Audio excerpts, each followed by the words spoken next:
Bakal calon Presiden Anies Baswedan dan juga Ganjar Pranowo bersafari politik di Jember, Jawa Timur beberapa waktu yang lalu. Selain bertemu dengan masyarakat dan juga relawan, kedua baca pres ini bertemu dengan sejumlah tokoh agama ataupun ulama di sana. Seberapa penting suara Jawa Timur bagi kemenangan keduanya dan siapa yang kemudian berpeluang bisa menggait suara Jawa Timur sebagai penyumbang elektoral baik Ganjar maupun Anies. Dan untuk menganalisanya sudah bersama kami Direktur Eksekutif Politika Research and Consulting atau PRC Rio Prayogo. Bang Rio, selamat malam, terima kasih. Selamat malam, Bram. Oke, ini kemudian cukup menarik begitu ya, kedua baca pres di waktu yang sama, hampir berdekatan, katanya pun satu hotel begitu. Satu hotel.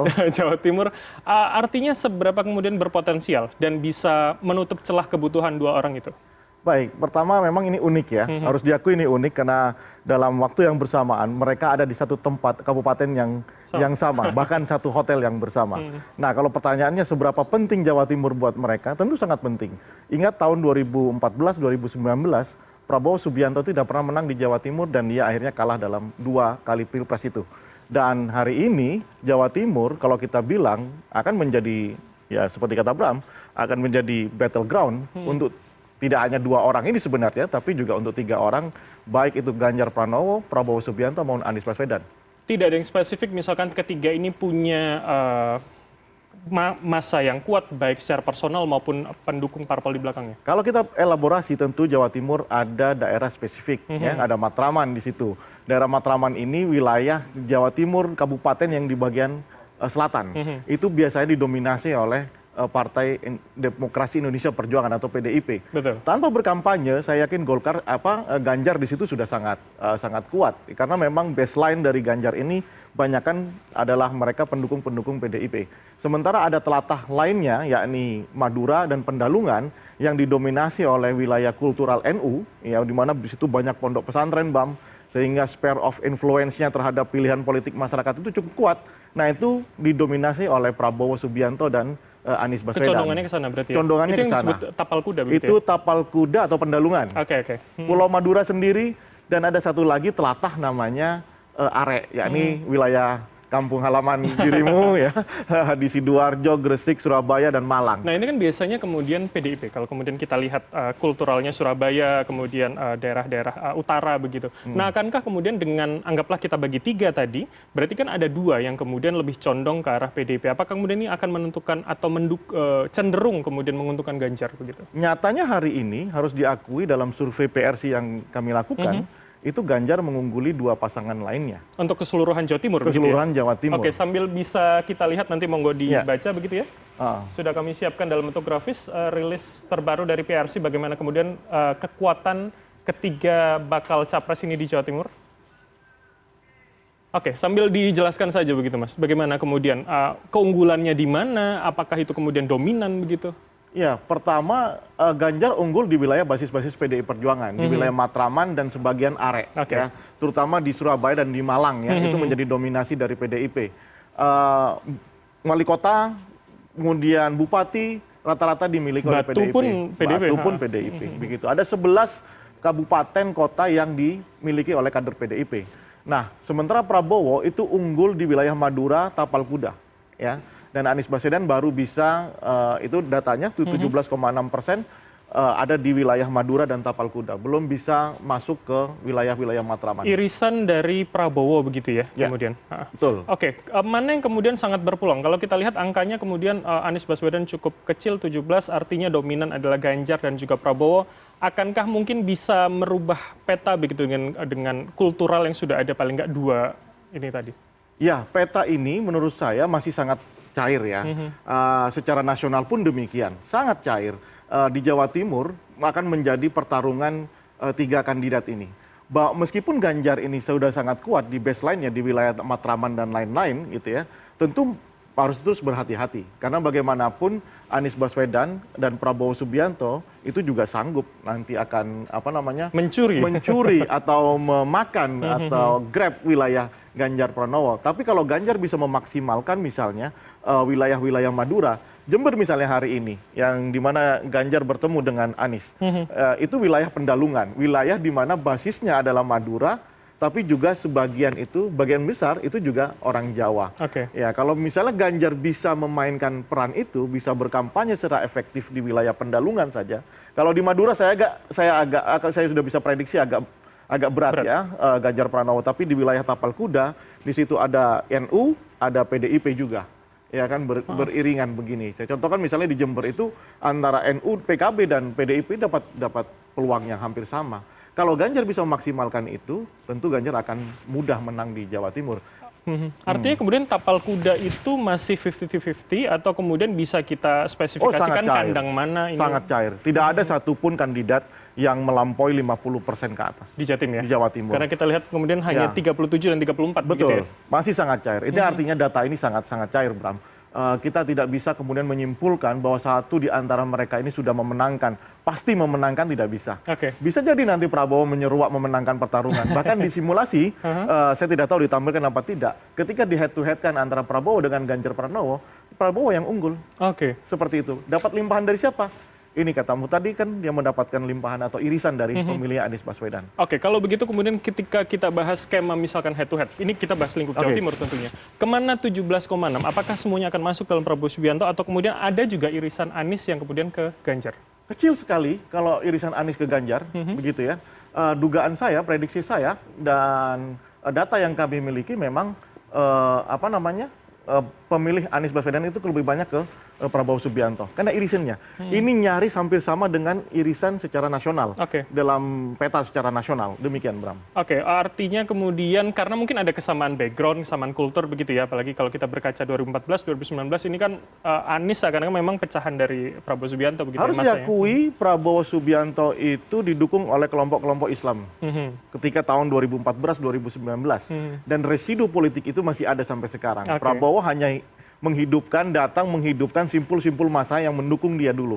Misalnya datang ke pondok-pondok pesantren yang mendukung beliau lebih dulu, dan Anies Baswedan, kalaupun datanya seperti ini karena memang Anies belum pernah ada semacam kampanye atau sosialisasi. Walaupun soal masif di Jawa Timur. Ke pondok pesantren itu belum signifikan? Belum signifikan karena memang baru ya, dia sebagai capres itu baru dan tidak punya basis. Beda dengan Ganjar Pranowo.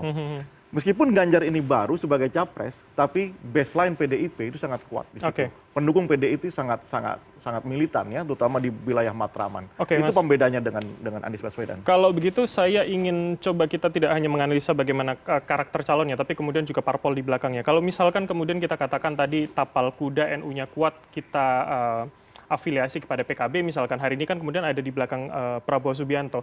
Bagaimana kita membacanya? Apakah kemudian dengan hari ini kekuatan parpolnya saja, itu kita bisa lihat atau kemudian kira-kira mana yang lebih unggul, mana yang kemudian akan tersisi misalkan dalam putaran kedua nanti? Ya, kalau bicara tentang pertarungan secara nasional, kita tidak bisa menyimpulkan itu. Tentu lingkup Jawa Timur ya? Kalau lingkup Jawa Timur, kalau kita bicara lingkup Jawa Timur tentunya makanya kemudian PKB itu menjadi faktor yang agak mahal sekarang kalau bicara untuk Jawa Timur. PKB ini meskipun sedang bermain ke sana kemari, ya kan, dia tahu dia satu-satunya partai yang bisa mengandalkan Jawa Timur untuk dilirik oleh kandidat calon presiden ataupun simpul kubu blok politik yang sedang ada, baik bloknya Ganjar, blok Prabowo maupun Anies Baswedan. Tapi kemudian kalau misalkan kita sebut nama paling tidak, kita tadi menyebut entitas NU, kemudian Ijo dan Abang begitu. Bagaimana kemudian dengan nama? Saya pengen spesifik, apa kemudian gitu ya? Kofifah misalkan sebagai gubernur, apakah kemudian keluarga Gus Dur begitu yang kemudian potensial, atau kemudian orang juga akhirnya mengaitkan walaupun di luar NU adalah nama AHY dengan pacitannya?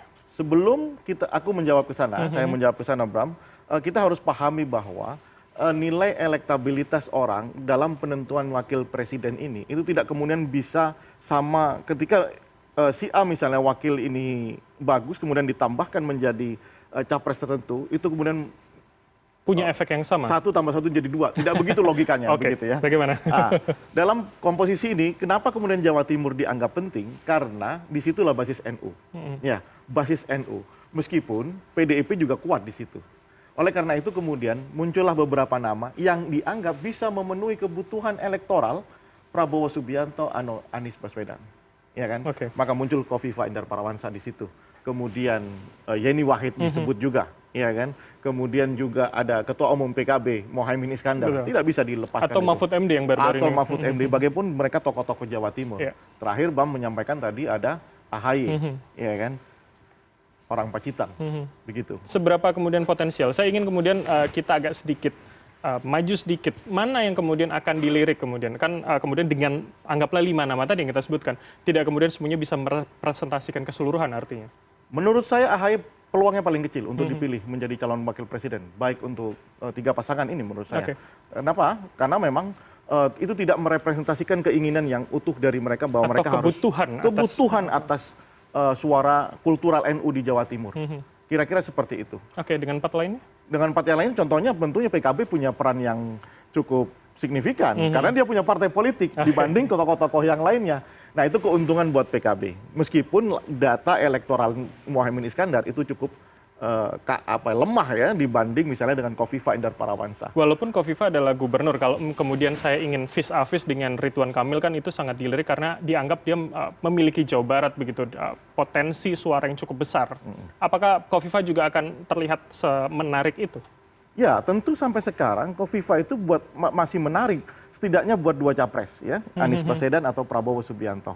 Terakhir Prabowo kan juga datang ke sana, 2 kali pertemuan bahkan berjam-jam di situ. Anies Baswedan dari Partai Nasdem sudah menyampaikan keinginan itu terhadap Kofifa Indar Parawansa. Sementara basis terkuat dari Prabowo dan Anies salah satunya adalah Jawa Barat. Menurut saya kok agak-agaknya tidak mungkin ya Ridwan Kamil dipilih oleh Prabowo pun Anies Baswedan karena Ada irisannya yang tebal di situ. Oke, baik. Maka kebutuhannya adalah di Jawa Timur.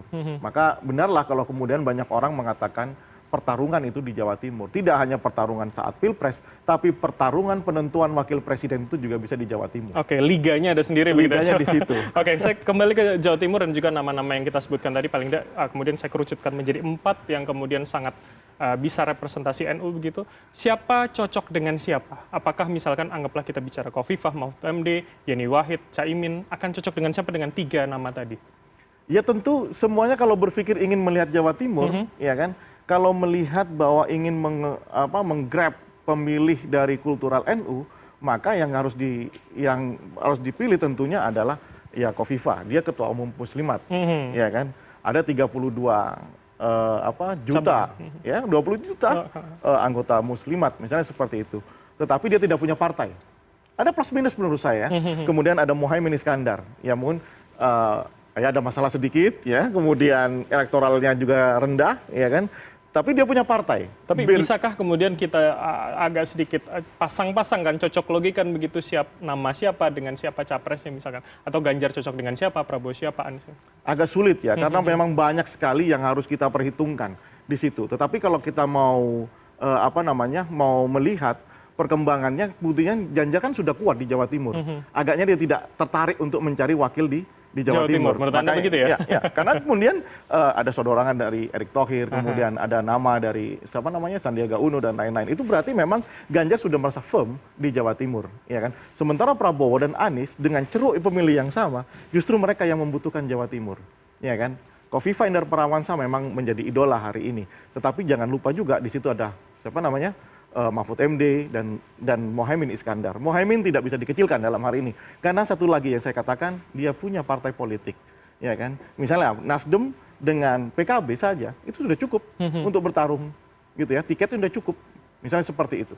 Jadi komposisinya akan artinya sangat seksi kepada Caimin ya? Apakah kemudian dia bisa dengan Prabowo atau dengan Anies begitu ya? Sangat seksi. Menurut saya Caimin, PKB nanti, ya terserah nanti Caimin siapa, tapi yang jelas PKB dalam konteks ini, itu akan menjadi barang yang mahal. Yang dilirik. Yang dilirik, ya. Oke.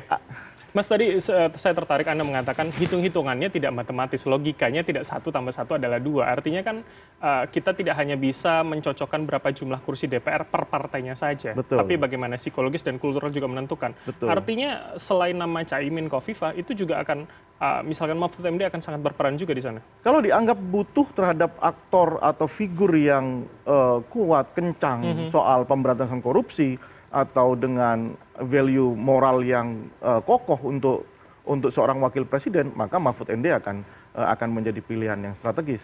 itu kalau orang atau capres atau kubu atau blok dalam permain pilpres ini sudah merasa yakin menang. Oke. Tapi kalau masih merasa kurang yakin untuk menang, saya agak pesimis ya Mahfud MD akan jadi pilihan. Karena sulit, karena beberapa tokoh-tokoh NU mengatakan Mahfud itu bukan bagian dari NU. Oke, itu termasuk salah satu yang dibahas di 2019 begitu ya. Daya tolak dari partai juga cukup banyak, misalnya seperti itu. Jadi artinya tidak terlalu populer di kalangan elit begitu di Jakarta untuk nama seorang Mahfud untuk dilihat begitu ya. Demikian. Jadi endorsement dari beberapa tokoh itu tidak nampak untuk Mahfud MD. Itu kalau berdasarkan karena dia orang Madura, orang Jawa Timur, kemudian itu dijadikan pilihan politik, ya saya juga tidak akan berpikir bahwa itu akan efektif kalau tidak ada endorsement dari tokoh-tokoh dan partai-partai politik. Gitu. Artinya kalau bisa kita tarik benang merah hanya 2 nama begitu ya, Kofifa dan juga Caimin yang akhirnya berpeluang dan punya tiket menurut Anda begitu saya ya? kira 2 orang itu yang paling berperan ya, berpeluang untuk sebagai calon wakil presiden di antara Prabowo maupun Anies Baswedan. Hanya 2 kalau ya, dari Ganjar, Jawa Timur dan dari NU ya, itu catatannya itu. Oke, karena Ganjar sebagai PDIP tadi sudah punya basis yang cukup loyal, cukup kuat ya, pada 2. Saya memprediksi Ganjar tidak akan melirik wakil dari Jawa Timur. Prediksi saya demikian. Justru akan mengambil dari Jawa Barat maupun dari non-Jawa. Oke. Ya, bisa jadi Erick Thohir, bisa jadi Ridwan Kamil, bisa jadi Sandiaga Uno. Tapi artinya Matraman dan kawasan Arek tadi cukup menjanjikan begitu ya untuk Ganjar tanpa harus ada calon wakil presidennya. Sangat firm. Karena basis pemilih PD itu cukup kuat ya, militan terhadap partainya. Begitu. Baik, kita akan lihat seperti apa. Apakah kemudian seperti kata Anda hanya kemudian Prabowo dan juga Anies, atau jangan Ganjar juga melirik nantinya? Kayaknya dugaan saya benar. Kita lihat nanti. Terima kasih atas waktu Anda, Mas Rio Prayogo, Direktur Eksekutif Politika Research and Consulting atau PRC, telah bergabung sama kami dan insight-nya tentunya. Baik, terima kasih Mas Rio. Terima kasih.